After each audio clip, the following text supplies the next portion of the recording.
this made its way onto my lap. So, yep. Go on, Razor Fist. Hey, look, he's holding a copy of every modern game ever. Hey, look, folks. To be fair, it is made by the Killzone team, so... So that's explain what they do. Yeah. I mean, I wanted to play it because when I was looking, I was like, this reminds me of, like, Far Cry Primal and Beast Wars. Having a weird baby with, like just a sprinkle of Shadow Colossus, because I can just climb on shit. Anytime you're climbing around on big shit, it's always Shadow Colossus. I see slight, with the art style a little bit, I see shades of Vanquish a little bit, too. You know, with how mechanical everything is. Yeah. Yeah. With the robots. Like, looking at it... A lot of the only thing that I was hearing from most people's hands-on experience with that is, holy fuck, is that game pretty? And that's all they kept talking about was visually how pretty it was.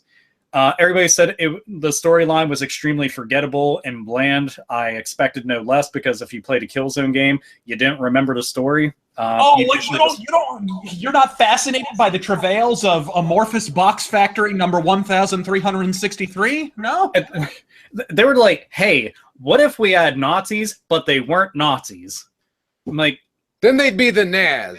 I guess I would not see that coming. Duh.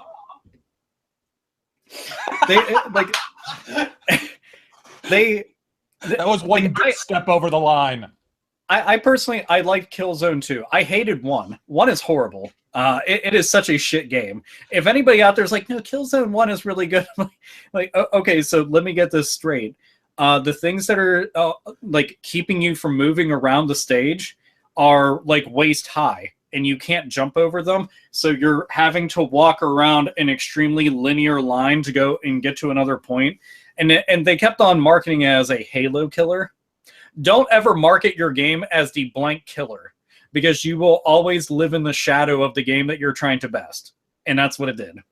Killzone 2 came out, and it stood on its own, was a competent game. Killzone 3 looked nicer, was meh. Well, all they did, what was the new feature in that game? Color? Yeah, you know what? No fucking joke? Yes. And like, not even kidding. They were like, hey, guess what? We found out about this thing called the color wheel. Yeah, apparently the lead designer bought a crayon box between Killzone 2 and 3. He's like, oh, what about this sienna shit? Jesus Christ. That motherfucker actually opened Photoshop and was just like, what the fuck is that? And like, oh, well, sir, that's color. And he's like, no. But what is it? Like, I see the normal colors, but what is that other shit? Because that looks kind of gay. And like, well, no. I'm like, well, no, that's colors. That's for kids, right? Because colorful games, that's for just like, look, who needs that? Yeah. You know that faggoty color shit that belongs on that Nintendo Switch thing. Yeah, you don't need that stuff. Come on, brown and gray lives matter. Indeed, indeed. But bring it around.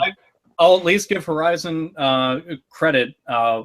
Color, like they're just like full palette, greens and blues and browns and grays and other reds whenever they can, I guess.